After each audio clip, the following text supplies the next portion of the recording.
मत लीजिएगा और एंजॉय करिए। हमारी एक ही लाइफ होती है और इस लाइफ को कोई भी इंसान बोरिंग तरीके से नहीं जीना चाहता है और इसी एंजॉयमेंट के लिए लोग अलग अलग हॉबीज रखते हैं अपने एंटरटेनमेंट के लिए और उन्हीं हॉबीज में से एक हॉबी होती है गेमिंग की हॉबी।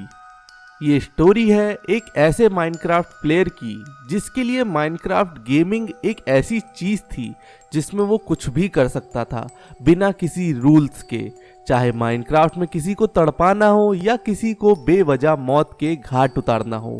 ये प्लेयर बिना किसी दिक्कत के ये सब काम अपने एंजॉयमेंट के लिए माइनक्राफ्ट में करता था।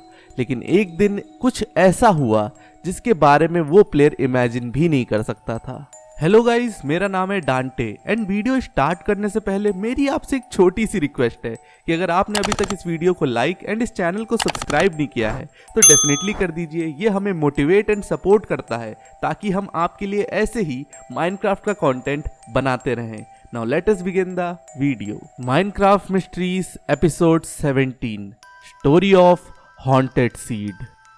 ये कहानी है रैकी एमसी और डेविड एमईसी की। रैकी और डेविड बचपन के दोस्त थे जो एक ही स्कूल में पढ़ते थे और एक ही फ्लैट में रहते थे अलग अलग रूम्स में। दोनों के रूम में अपना अपना गेमिंग पीसी था और दोनों एकदम हार्डकोर माइनक्राफ्ट गेमर थे। लेकिन डेविड के लिए माइनक्राफ्ट का मीनिंग कुछ और ही था। टाइम था समर हॉलीडेज का। डेविड को ऑनलाइन एक माइनक्राफ्ट हॉन्टेड सीड मिला जिसके बारे में उसने रैकी को बताया और उससे कहा कि चलो इस सीड में खेलते हैं और देखते हैं कि क्या सच में ये सीड हॉन्टेड है या नहीं। रैकी रेडी हो गया और दोनों अपने रूम में जाके अपना अपना पीसी ऑन किए। देन उन्होंने माइनक्राफ्ट चालू किया। रैकी ने वो सीड एंटर किया और वर्ल्ड जनरेट किया। देन वो दोनों इस सीड वर्ल्ड को एक्सप्लोर करने निकल पड़े। सब कुछ नॉर्मल था। वो दोनों वही सब कर रहे थे जो आपको एक माइनक्राफ्ट वर्ल्ड में शुरू में करना होता है, वुड एंड टूल्स कलेक्ट करना और अपना बेस बनाना। रात होने से पहले उन्होंने अपना बेस रेडी कर लिया और सारी एसेंशियल चीजें जो उन्हें वर्ल्ड एक्सप्लोरेशन में मदद करेंगी वो सब उन्होंने रेडी कर ली। सुबह होते ही वो दोनों वर्ल्ड एक्सप्लोर करने निकले और थोड़े ही दूर चल के उन्होंने एक विलेज देखा।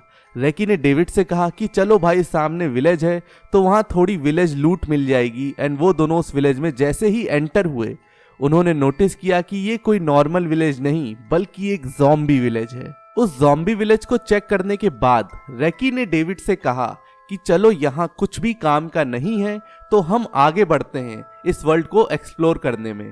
तभी डेविड ने रिप्लाई किया कि आगे बढ़ने से पहले मेरे को एक काम है वो निपटा लूं। रैकी ने कंफ्यूजन में पूछा, है कौन सा काम?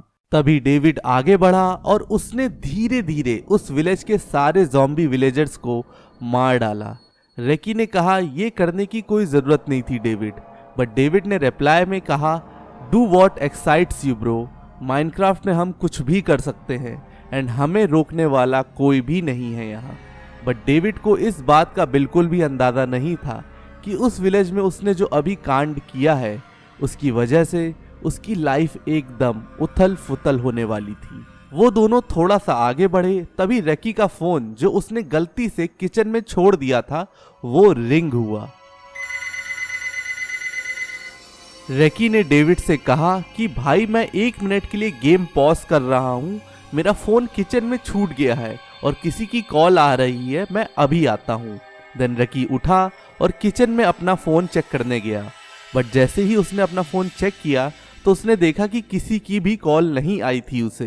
वो थोड़ा कंफ्यूज हो गया बट उसने इस चीज़ को इग्नोर किया कि शायद फ़ोन में कुछ इश्यू होगा इसलिए फ़ोन रिंग हुआ है। रैकी अपने रूम में वापस आया और माइनक्राफ्ट रेज्यूम किया बट उसने देखा कि डेविड आसपास कहीं भी नहीं था। रैकी ने डिस्कॉर्ड की वॉइस चैट चेक की, डेविड वहाँ है कि नहीं, बट वो वहाँ से भी डिस्कनेक्ट हो चुका था। रैकी ने अपने रूम से जोर से चिल्लाया कि डेविड ऑनलाइन आओ, मैं आ गया हूँ वापस गेम में। बट डेविड का कोई रिप्लाई नहीं आया। रैकी तुरंत उठा और डेविड के रूम में गया और उसने देखा कि डेविड का पीसी एंड माइनक्राफ्ट दोनों ऑन है बट डेविड रूम में कहीं भी नहीं था। उसने उसका माइनक्राफ्ट चेक किया तो उसने देखा कि रैकी का प्लेयर उसी ज़ॉम्बी विलेज में एक हाउस में कॉब वेब में ट्रैप्ड है। रैकी ने पर्सपेक्टिव चेंज किया तो वो एकदम शॉक्ड हो गया। डेविड की प्लेयर स्किन अपने आप चेंज होके एक ज़ॉम्बी स्किन में कन्वर्ट हो गई थी। रकी कंफ्यूज हो गया और वो अपने रूम में वापस गया अपने प्लेयर के पर्सपेक्टिव से चेक करने कि उसके गेम में भी डेविड की स्किन ऐसी ही दिख रही है क्या। और वो जैसे ही उस ज़ॉम्बी विलेज वाले घर में घुसा वो एकदम चौंक गया कि हाँ, डेविड की स्किन चेंज हो गई है। तभी साइड में डेविड का मैसेज आया, help me rocky, please save me, I am trapped. Rocky हंसने लगा और मैसेज में बोला कि डेविड मजाक मत करो, आई नो तुम मुझे डराने के लिए सब कर रहे हो। बट डेविड का फिर से रिप्लाई आया कि नहीं भाई, आई एम नॉट जोकिंग, मैं सच में इस गेम में ट्रैप्ड हो गया हूँ। रकी ने देन कहा कि अभी बताता हूँ कि मजाक है या नहीं, और रकी ने डेविड को गेम में ही मार दिया और बोला कि अब तो तुम रीस्पॉन होगे ही, जल्दी से अब सामने आओ, बहुत हुआ मजाक। बट देन डेविड का कोई भी रिप्लाई नहीं आया। रकी सोचा कि कितना देर तक मजाक करेगा, वापस तो आएगा ही। और ऐसे ही एक दिन बीत गया, 2 दिन बीत गए, लेकिन डेविड वापस नहीं आया। रकी ने डेविड के घर वालों को कांटेक्ट किया एंड पुलिस कंप्लेन की उसे ढूंढने के लिए, लेकिन डेविड उन्हें कभी भी नहीं मिला। गाइज, अगर आपको ऐसे ही और बाकी माइनक्राफ्ट मिस्ट्रीज के एपिसोड देखने हैं तो डिस्क्रिप्शन में आपको उन सबका लिंक मिल जाएगा। मैं आपको मिलूंगा अगले माइनक्राफ्ट मिस्ट्रीज के एपिसोड में। तब तक आप अपना ध्यान रखिएगा। Take care, bye bye.